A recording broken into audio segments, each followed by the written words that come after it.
Thank you to Sonos for sponsoring this video. Hey everyone, Jonah Mathis here. This is the new Sonos Sub Mini. This is a product that a lot of people, including myself, have been waiting on for quite a while now. So in this video, we'll discuss some of the specs, how the Sub Mini can be used, and my honest opinions on it. Now, just to put it out there, I've been working with and using Sonos products for a long time. I own the Sonos Arc, Beam Gen 1, Beam Gen 2, 2 Sonos One SLs, 2 Sonos 5s, and 2 Gen 3 subs. And if you've seen any of my other reviews, including Sonos products, you'll know I've been very impressed with their performance all around. Anyways, the Sub Mini is a bit smaller than the Gen 3 sub and has a very unique design from basically any other subwoofer than I've seen. With a price tag of $429, it is more budget friendly than the Gen 3 sub, which is priced at $749. And that's an amazing subwoofer, by the way. It has a cylinder shaped enclosure with a diameter of 9.1 inches and stands 12 inches tall. There are two 6-inch woofers driven by two Class D digital amplifiers that are tuned specifically for its unique shape and design. These woofers are facing inward to give the subwoofer a force canceling effect. This aims to reduce distortions and vibrations. And like all other Sonos products, it's super easy to set up and connect to a system. The Sub Mini can wirelessly pair with basically all non-portable Sonos products. This includes all the Sonos soundbars, their standalone speakers like the 1, 5, and much more. Here's a complete list of them. But because the Sub Mini is an accessory to a system, you must first set up the speaker or soundbar you want to connect it to.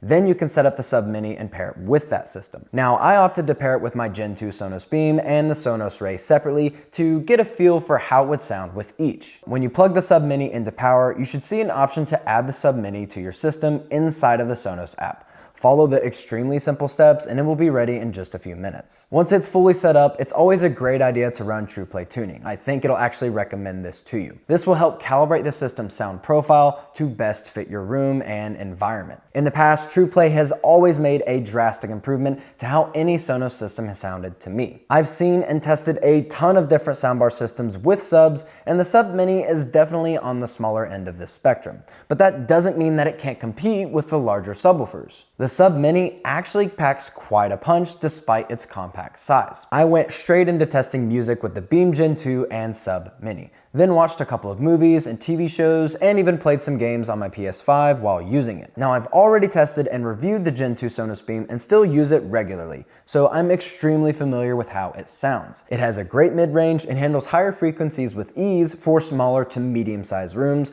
but the overall low end is a little lacking, which is kind of expected with how small it is.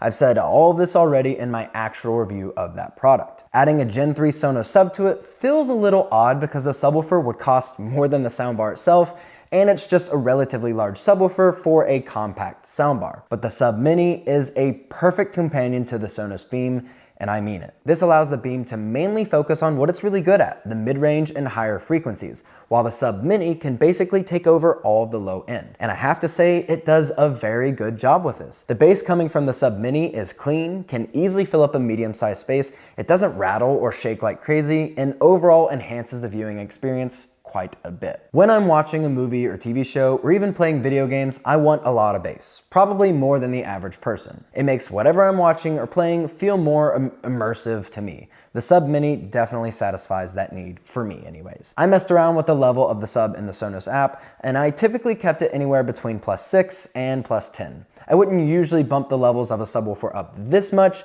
but I am in a fairly large room. The room I mainly tested this in is about 35 feet long and 15 feet wide, so it's not a small room by any means. But man, did it actually impress me. Like, yes, this is a video sponsored by Sonos, but I genuinely enjoy the bass that this thing produces. It made such a massive difference with both the Sonos Beam and Ray that it's hard for me to say anything negative about it. It adds a lot of depth to the audio, is very stylish and compact, and priced very fairly in my opinion. Now, where I'll probably be using the Sub Mini for the foreseeable future is actually at my computer desk. I use my Gen 1 Sonos Beam as my computer speaker, and it's been working extremely well for me. I used to have a Gen 3 Sonos Sub under my desk, which I have to admit was pretty awesome, but honestly a little overkill. But the Sub Mini is compact enough where it won't get in the way of my feet and will add just the right amount of bass that I'm looking for. And I mentioned this earlier, but you can also connect the Sub Mini to other Sonos speakers. I also have two Sonos One SLs that I've paired into a stereo configuration. Adding the Sub Mini to these also improves the overall sound dramatically. Much better low end, and the speakers themselves sound better too. It's just all around better. And just to reiterate this, because I don't think everyone's familiar with the Sonos ecosystem,